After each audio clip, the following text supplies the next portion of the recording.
And now the news in full.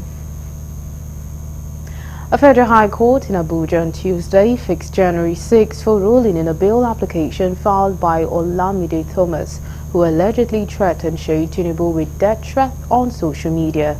Justice Emeka Nwite fixed the date after TJ Owando, who appeared for Thomas, and the lawyer to the prosecution, Victor Okoye, made their submissions for and against the bail application. Moving the bail motion, Owando said the application dated December 20th was served on same date. He said it was brought in pursuant to the 1999 Constitution and Administration of Criminal Justice Act 2015.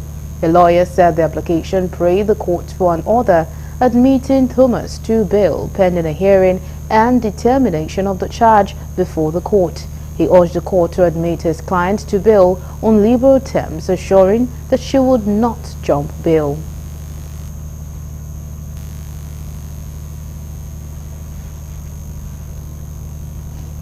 The Nigeria's economy in 2024 has been characterized with many policies that has left many to return back to the drawing board. However, analysts say access to affordable financing will be crucial to unlocking the economic sector's full potential and ensuring its pivotal role in Nigeria's economic diversification agenda. Correspondent John Felix takes a look at the nation's economy in 2024. The report. In 2024, the nation's economic landscape has been shaped by a confluence of challenges that has impacted major indicators, from the persistently high inflation rates driven by escalating cost of goods and services, the implementation of tight monetary policies to stabilize prices. The nation has grappled with an unstable currency compounded by foreign exchange scarcity, which created uncertainties for businesses and investors. Amidst the complaints, the question begging for answer is how long can Nigerians cope with President Tinubu's economic policies even as the new year beckons? I say that there may be a very good policy, but the timing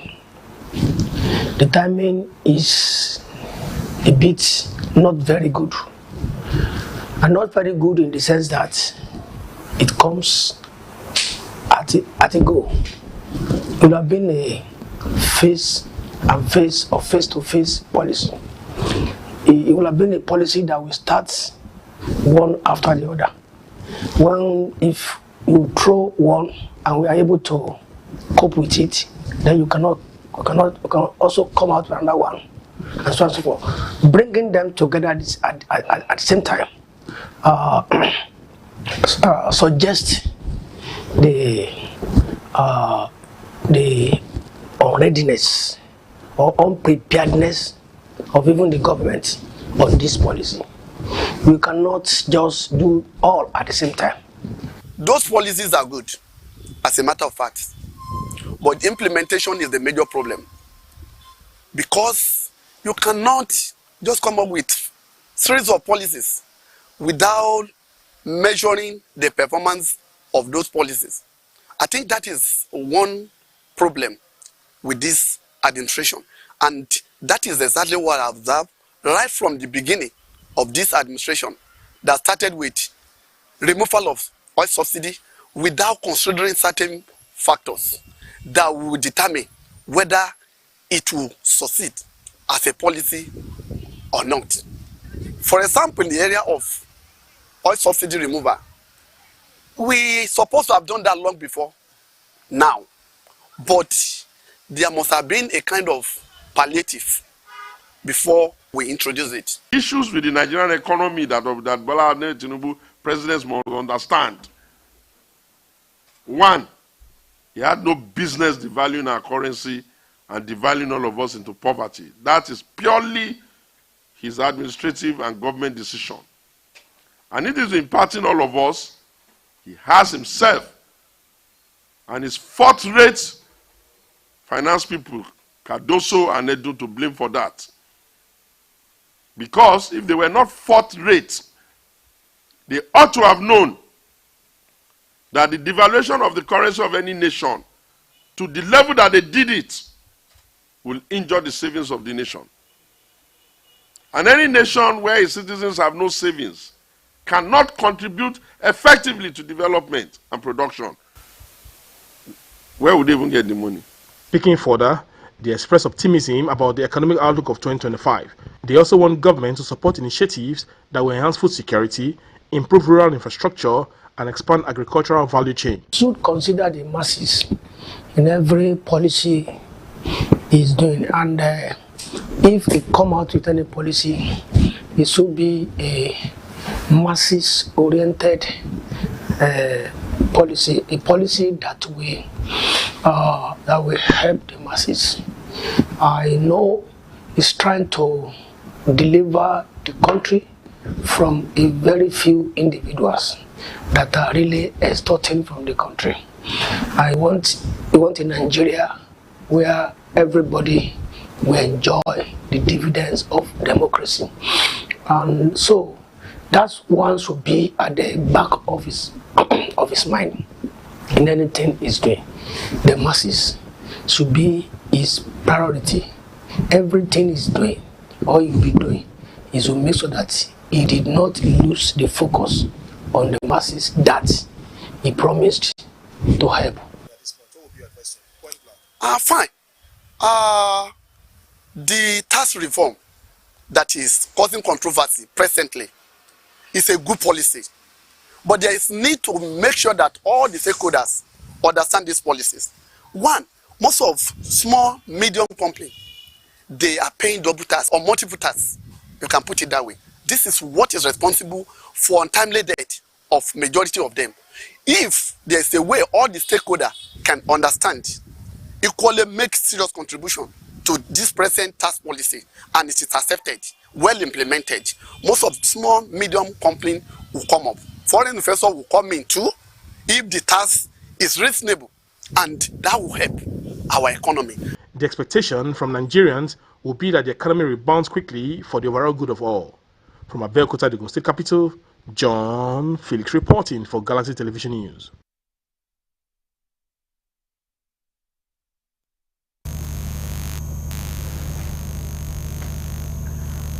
The Nigerian crude oil production has surged to 1.8 million barrels per day from barely 1 million BPD earlier this year, with a target of hitting 3 million BPD by the end of 2025, according to the Minister of State for Petroleum Resources, Oil, Eniken Lopobiri. Lopobiri disclosed this during the flag-off ceremony of Operation Delta Sanity 2 at the Nigerian Navy ship NNS Pathfinder in Port Harcourt.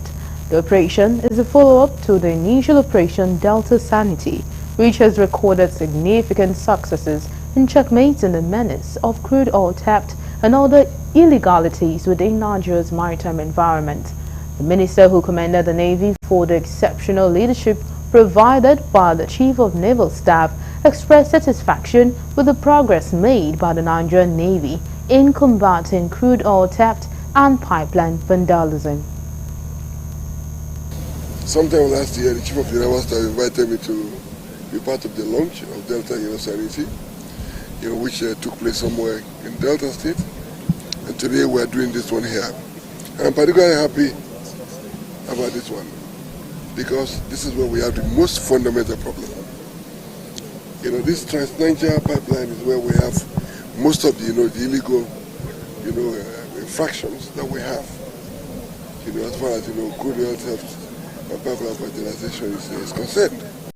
Strategic efforts are hereby reconstituted under Operation Delta Sanity 2 to further restore sanity to oil and gas activities, increase aerial surveillance using our newly acquired air assets and unmanned aerial vehicles, including armed drones. The achievements of Operation Delta Sanity 1 necessitated the extension of the operation in pursuit of the charge by the Commander-in-Chief regarding the eradication of the threat posed by crude oil theft and illegal oil bunkering and pipeline vandalism in the nation's oil and gas sector.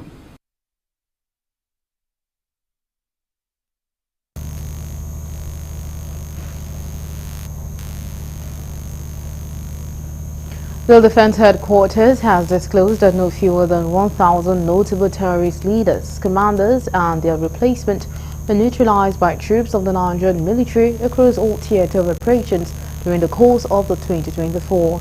The military high command also said troops also eliminated 10,937 terrorist foot soldiers, arrested 12,538 others and rescued 7,063 hostages within the year. Addressing journalists at the final media briefing on the ongoing military operations in Abuja on Tuesday, the Director of Defense Media Operations, Major General Edward Buba, said the notable terrorist leaders include Duse Mai Nasara Ida, Malam Saleh Umaru, Mohammed Amadu, Chimeremem, Jeremiah Uzoma, Tochukwu Awo, and Igwetu, among others. He noted that troops of the Niger Delta in the course of the year recovered over 56,223,002 liters of stolen crude oil, while denying the oil theft of an estimated sum of over 68 billion naira only.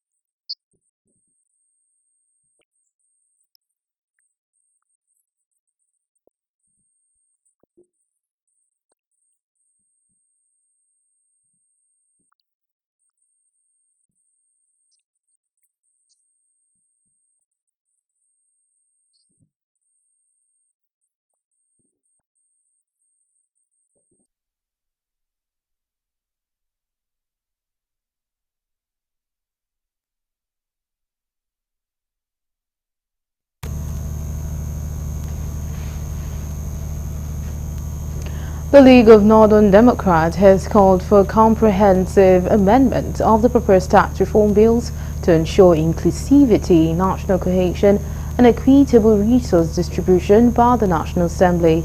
Chairman of the League, Ibrahim Shekarau, made the call at the public presentation of an overview of the proposed tax reform bill held at Abuja. Shekarau described the proposed initiative of President Bola Ahmed Tinubu as a bold attempt to address Nigeria's long-standing challenges with fiscal inefficiency, a narrow tax base, and inequities in revenue generation and allocation. He added that the tax reform bills have the potential to transform Nigeria's economy, unlock opportunities for growth and development if properly implemented. It is an honor to present the subject matter of the tax reform bills submitted to the National Assembly by Mr. President, as reviewed by the League of Northern Democrats Technical Committee. As you can remember, 2 weeks ago, the League of Northern Democrats set up a technical committee comprising of experts in taxation, fiscal policy, legislation, academics, and the law.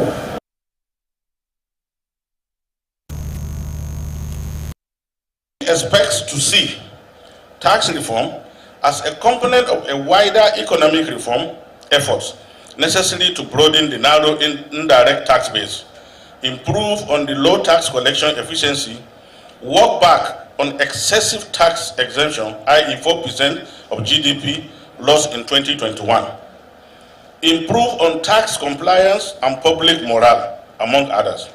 The Presidential Fiscal Policy and Tax Reform Committee was constituted to look at these broader issues around tax administration efficiency and fiscal space in retrospect. Issues raised on these tax bills. Most of our people are not aware of the importance of taxation. No nation on earth will grow its economy without clear taxation. In fact, the contract between a citizen and a state is based on tax. The tax, any citizen that doesn't pay his tax is not a good citizen.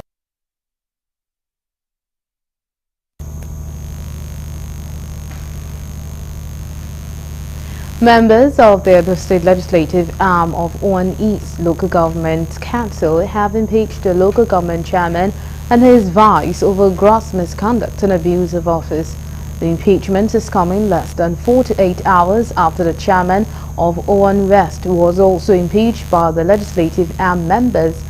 Speaking on the notice before the House, the Speaker, Honorable Friday Oisameni, called on those in support to stand for recognition. Announcing the impeachments, the Speaker said 8 members present supported the process. My honorable colleagues, you have the notice that was brought against the local government chairman and his vice. If you are in support, stand up. 1, 2, 3, 4.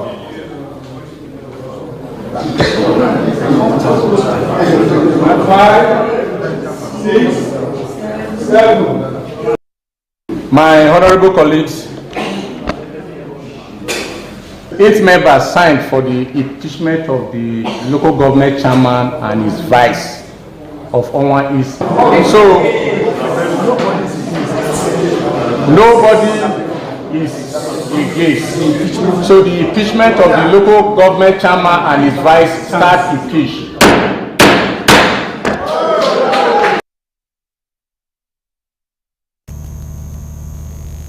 You're still on to Galaxy Primetime News. Coming up next.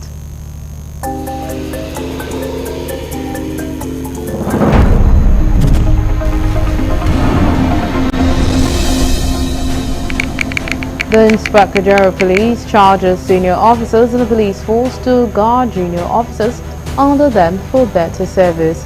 It is a diesel more we come to shortly. Do stay with us.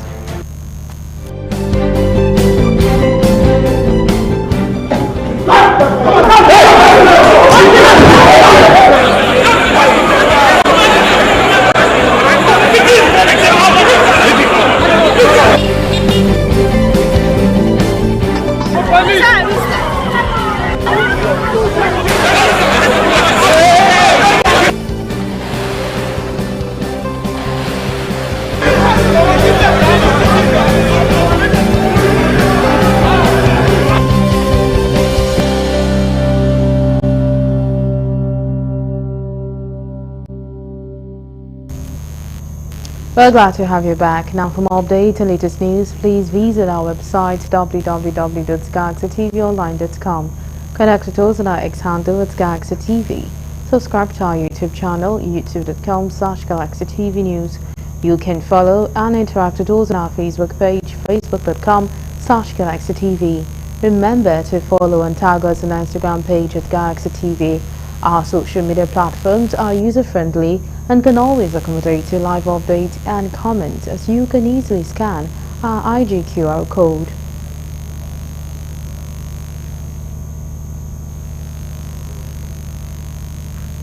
The Eshilokun Day 2024 was a vibrant celebration organized by the Eshilokun family, showcasing rich cultural heritage and traditions that have been passed down for generations. Our Galaxy TV crew who were present recorded the exciting moment. The report.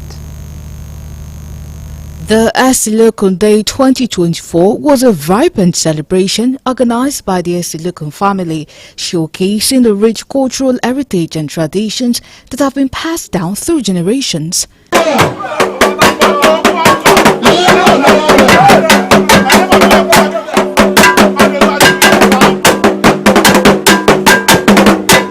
The atmosphere was infused with excitement as family members, friends and well-wishers from near and far gathered at the celebration grounds, filling the space with laughter and joy while attracting the arrival of guests in colorful attire.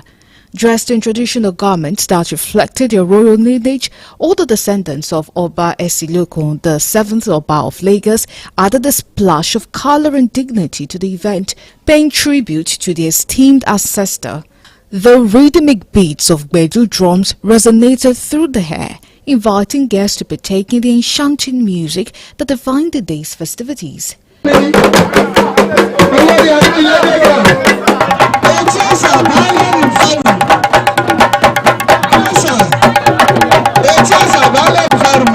Oba Eshiloko Day is a pivotal celebration that honors the legacy and courage of the late Oba Eshiloko, who reigned from 1980 to 1819. Under his leadership, Lagos thrived in peace and prosperity.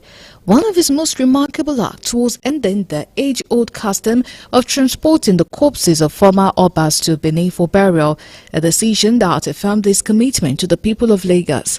Prince Ibrahim Abayomi Kola Balogun, Diarole Asajo and Eshiloko of Lagos and Etiosa passionately shared the stirring account of his ancestors' bravery. He recounted the tale of how Oba Eshiloko valiantly confronted royal guards and soldiers from Benin along the Ekpe waterway, reclaiming the remains of his father, Oba Ologun Kutere. This courageous retrieval marked a significant moment in history, establishing Oba Ologun Kutere as the first Oba of Lagos to be laid to rest in the revered Igaidu Goro Palace. Prince Ibrahim emphasized how this historic act is a powerful testament to Oba Eshiloko's unwavering strength and determination, and they celebrated the royal family's commitment to preserving and honoring this remarkable legacy during the Oba Eshiloko Royal Family Day. The chairman of the planning committee, in an impassioned speech, elaborated on the significance of Oba Eshiloko's legacy and the profound meaning behind this celebration. Barrister Monso Alade Dauda's insights were met with nods of agreement and appreciation from the audience. This celebration primarily is in remembrance of our ancestor, the distinguished Oba of Lagos, Oba Eshiloku, who ruled Lagos between 1780 to 1819. Oba Eshiloku was the first born of Oba Ologun Kutere, who was also Oba of Lagos. The family is apolitical. Every one of us is free to affiliate with any political party of his or our own choice. The family does not play politics. We are all one. We don't allow politics to cause any disunity among us. Senator Wasiu Sani Eshiloko of Lagos Central Senatorial District was also in attendance, dignifying the occasion with words of praise for the great king, whose reign was marked by peace and prosperity for the people of Lagos. His remarks resonated deeply, capturing the essence of the legacy.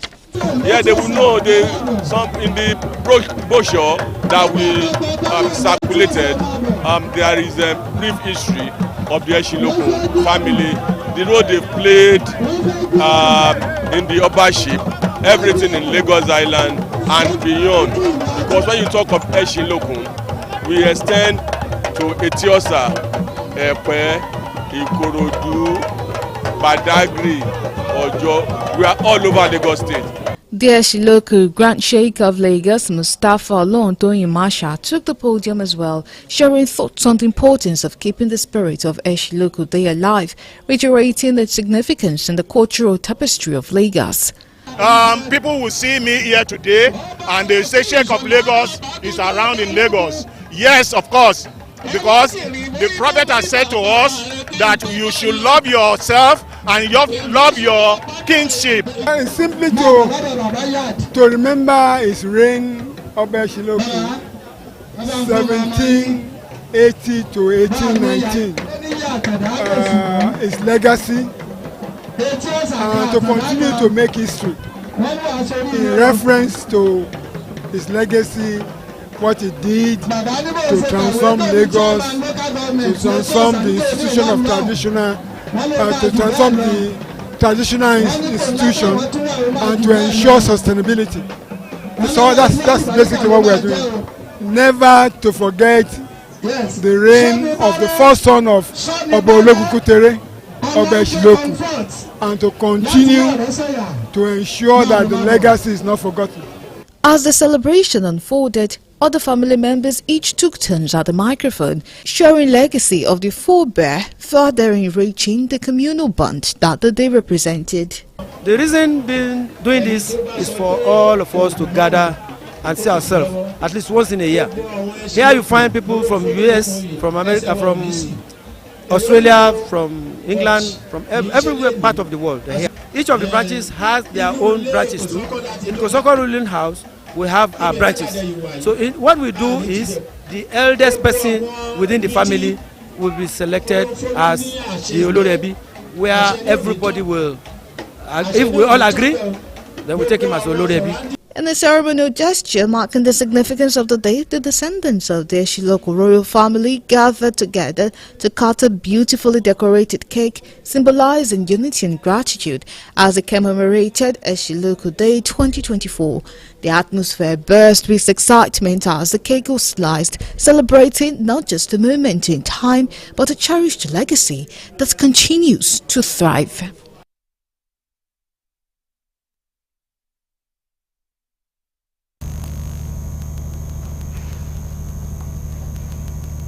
The controversy surrounding the appointment of a substantive vice-chancellor for the University of Abuja, Abuja escalated on Tuesday as external members of the Governing Council boycotted a scheduled meeting convened by the Council Chairman, Air Vice Marshal Sadiq Ismaila Keita, retired. Keita, who is rumored to have a preferred candidate for the position, reportedly called for the Council meeting late Monday night, with plans to appoint a new Vice-Chancellor by 3 p.m. on Tuesday.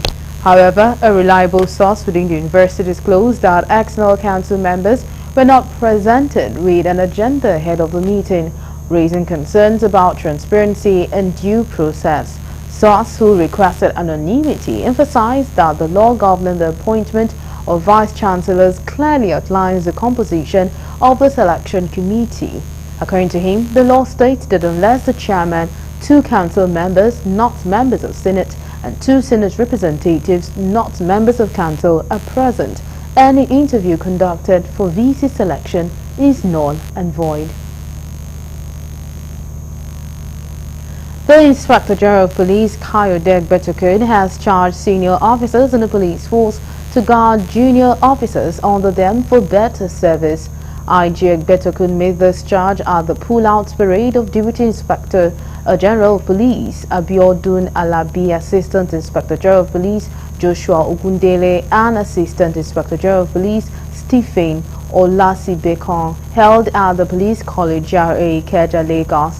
IG Egbetokun commended the 3 senior police officers for their meritorious service as officers of the Nigeria Police, especially the exemplary leadership, which no doubt contributed immensely to the development of security networking in the country.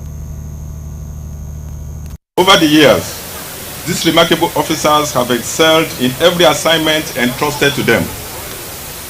DIG Abiodun Alabi, in his final role as the DIG Force CID and as a member of the Force Management Team, demonstrated extraordinary vision and provided insights which I will miss deeply in our management deliberations. Speaking on behalf of the 3 retiring senior officers, DIG Alabi thanked officers, rank and file of the Nigeria Police, and challenged them to give their best at ensuring adequate security in the country. Sacrifices that tested our resolve and character. Yet, through it all, we remain steadfast, rose above challenges, and much stronger and more resilient, guided by our unwavering commitment to duty and spurred by the unshakable faith in the importance and nobility of police work as a call to service to humanity.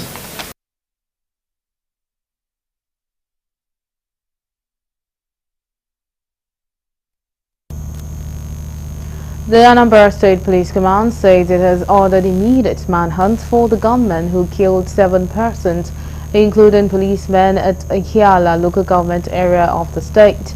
The Anambra Police Commissioner, CP Nagbe Ogbuno, made this known in a statement he personally signed after visiting one of the victims responding to treatment in the hospital, as well as an on-the-spot assessment to the crime scene.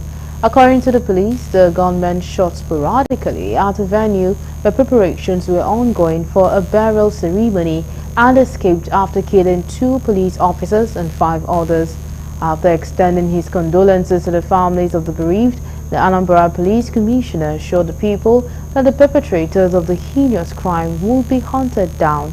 He called for useful information that would lead to the arrest of the fleeing gunmen, as he promised to keep the identity of the informant secret for security reasons.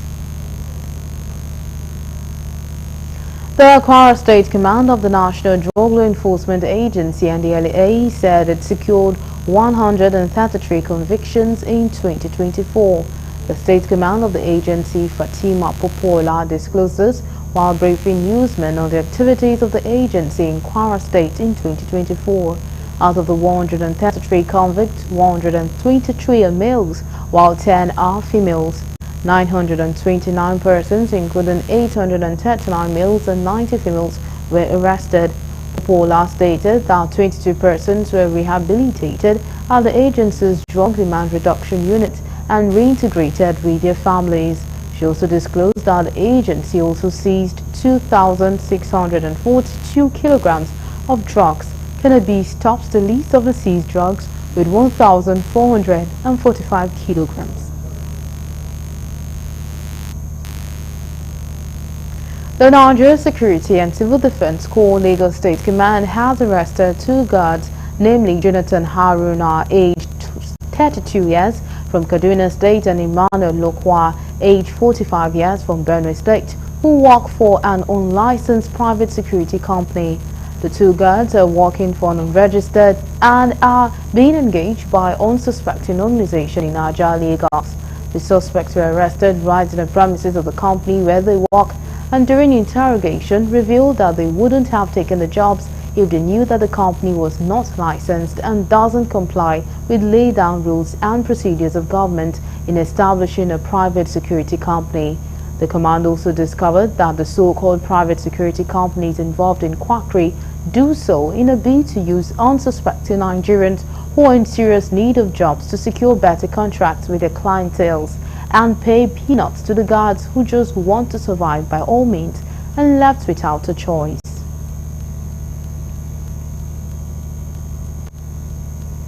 Southern Kaduna over the years has been ravaged by devastating attacks and reprisals, which has led to loss of lives and properties due to vulnerabilities and communal tensions.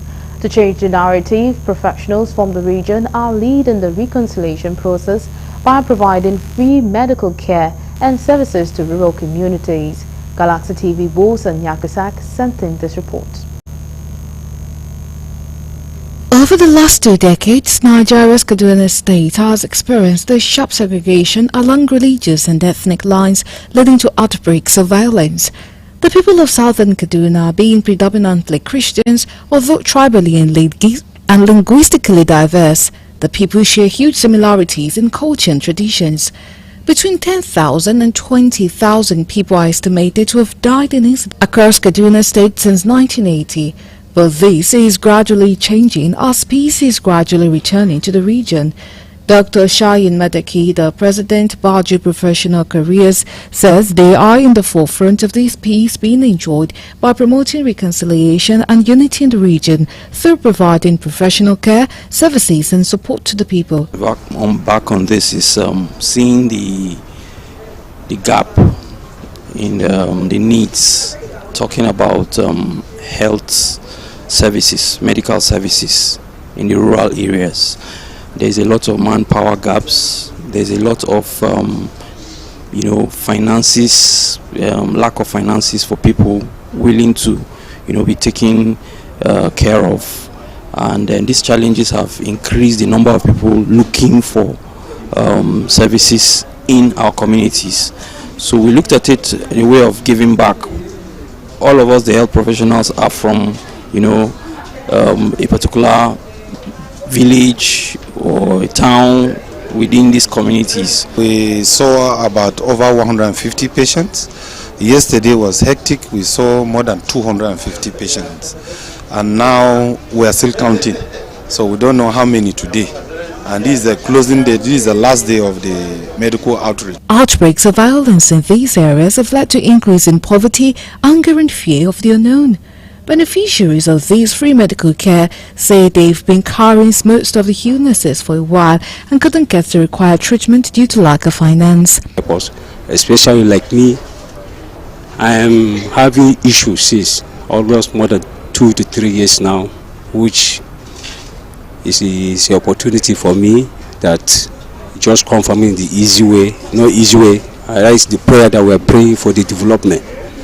And this surgery has been, I know if it is somewhere, if I go some places that which they tax me from 30,000, 40,000, 50,000, depend of and which the solution we cannot even solve. So there are many people that are really sick and are down, but because they do not have money to come to the hospital, looking at this outreach is taking place now, they use the opportunity to avail themselves to the hospital, and we are very happy that we are able to meet to their needs, but not everything that they may need, but we are happy that they are also happy that the little that have been given to them, they really appreciate it. This is the first time we are starting something like this. We never envisaged we are going to get this particular number of people.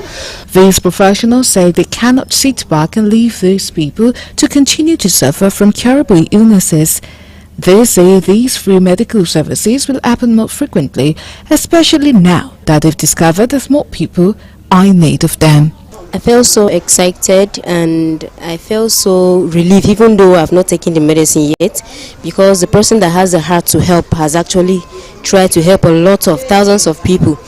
I so much believe that wherever the person that organized this is, the Lord will so much bless him and protect him wherever he is. Back in Bojuland, in order to see that we solve their different medical conditions, ranging from hypertension, diabetes, and other diseases, and then of course surgical conditions that may not require general anesthesia.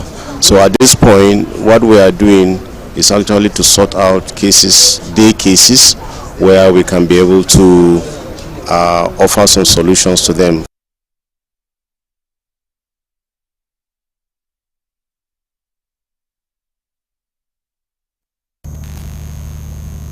Ogun State Governor Dapo Abiodun has announced plans by his administration to construct a brand new Anthony Joshua indoor boxing ring in the state. Abiodun also announced that the two-time world heavyweight boxing champion has sports ambassador and will be lighting the Gateway Games National Sports Festival torch, which has been postponed to May next year. The governor made this known when he hosted the two-time world heavyweight boxing champion in his office. The governor urged Anthony Joshua to find ways of supporting the state in the area of sport development by working alongside the Director General of the National Sports Commission and the State Commissioner for Sports Development to host a boxing championship in the state. In his remarks, Anthony Joshua noted that he would work towards promoting Ogun State to the rest of the world by showcasing the numerous talents in the state. To openly request that besides the fact that today we are going to officially confirm you as our sports ambassador, you come back to come and light up the torch, the Gateway Sports Festival torch that week of the sports festival. So you will be the one lighting the torch. Responsibility, big responsibility. I want to take my job seriously, and as I said, I want to be doing good events to raise the spirit in Nigeria. So for me, as I said, I can bring the sponsors, bring music, entertainment, food, good talent, showcase the Ogun State talent that we have. So people from Lagos, whoever's coming here from the diaspora can come here and see what's going on in Ogun State.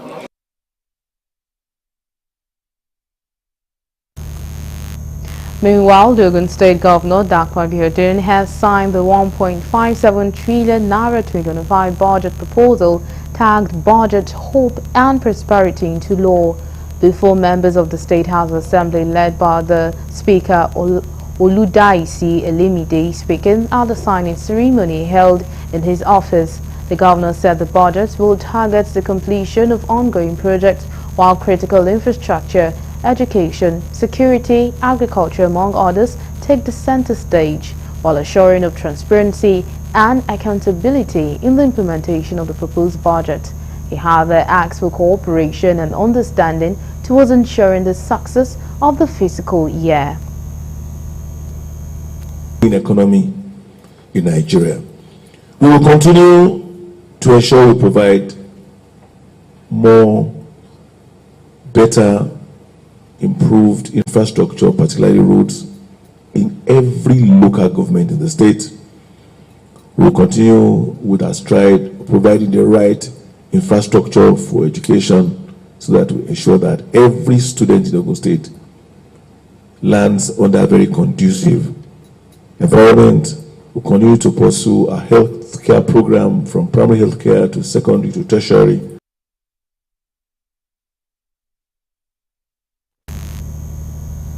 And now move over to the foreign desk for more news.